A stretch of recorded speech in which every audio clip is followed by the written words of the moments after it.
Man quotidien d'aujourd'hui, mardi 9 juillet 2024. Thème: une réprimande inattendue d'une source inhabituelle. Une réprimande inattendue d'une source inattendue. Texte de lecture dans le livre de Nombre chapitre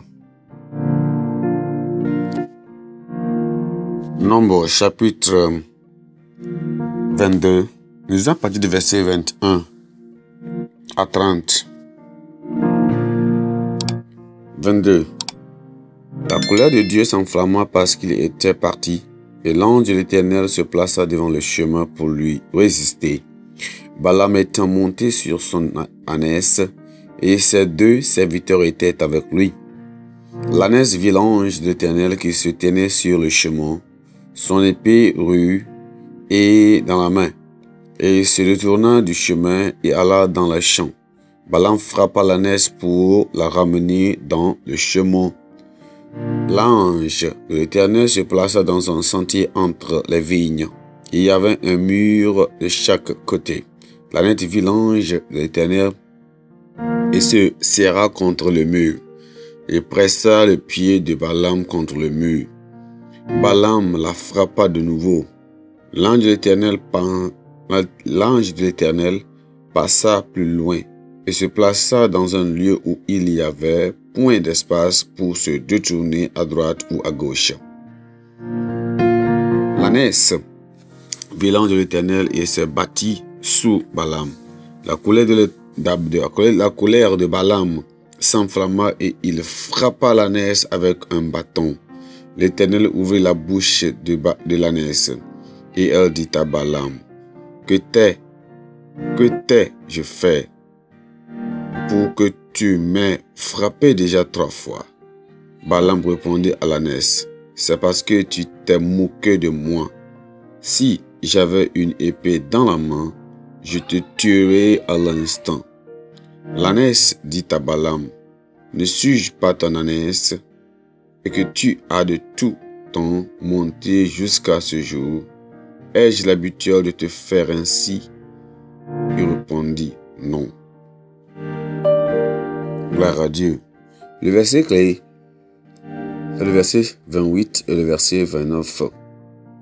L'Éternel ouvrit la bouche de l'ânesse et elle dit à Balaam: Que t'ai-je fait pour que tu m'aies frappé déjà 3 fois?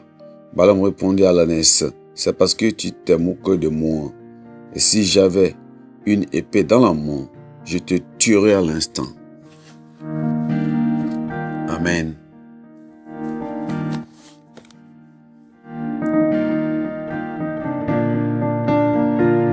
La Bible contient une pléthore de récits incroyables, mais réels, histoires.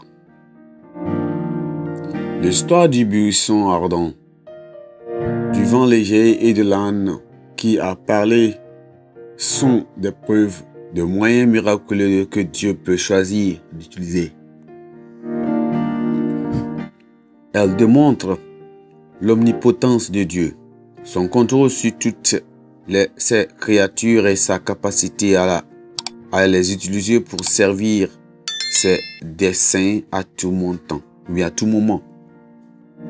Dans l'histoire de Balaam, nous trouvons un homme qui professait l'obéissance au Seigneur, mais qui luttait avec un cœur avide.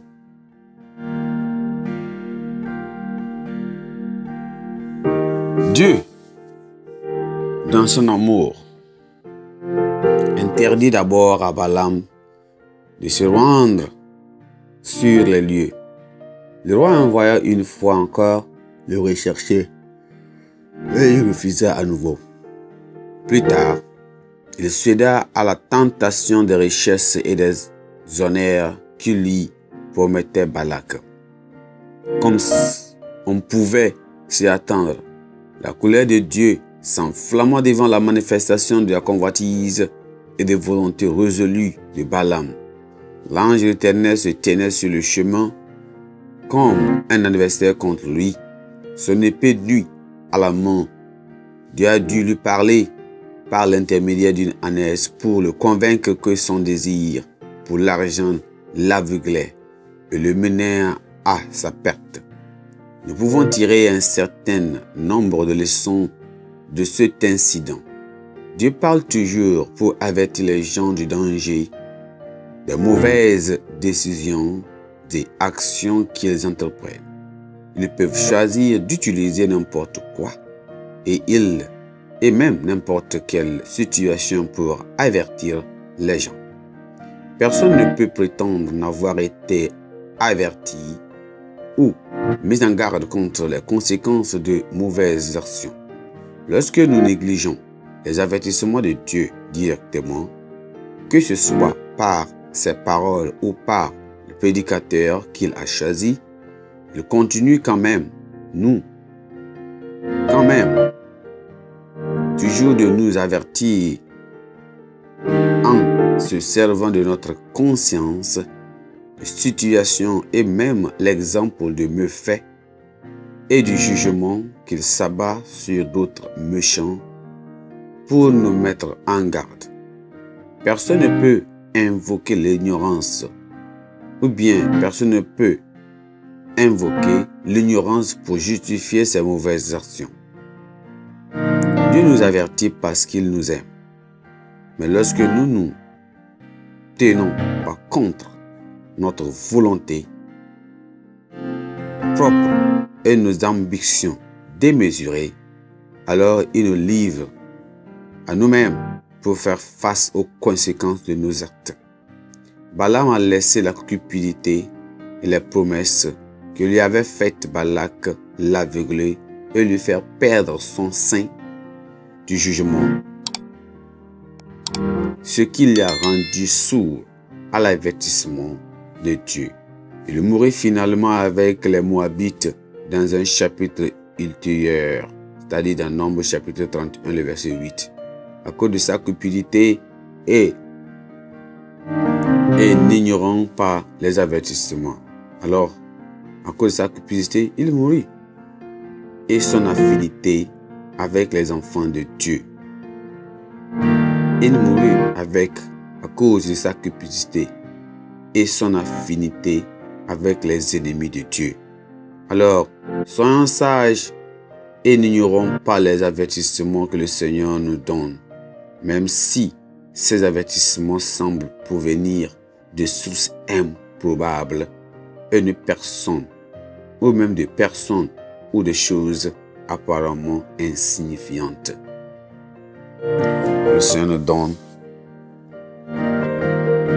un cœur et des oreilles qui entendent et écoutent des avertissements. Amen.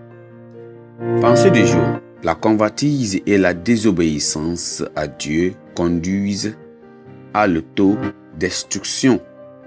La convoitise et la désobéissance à Dieu conduisent à l'autodestruction.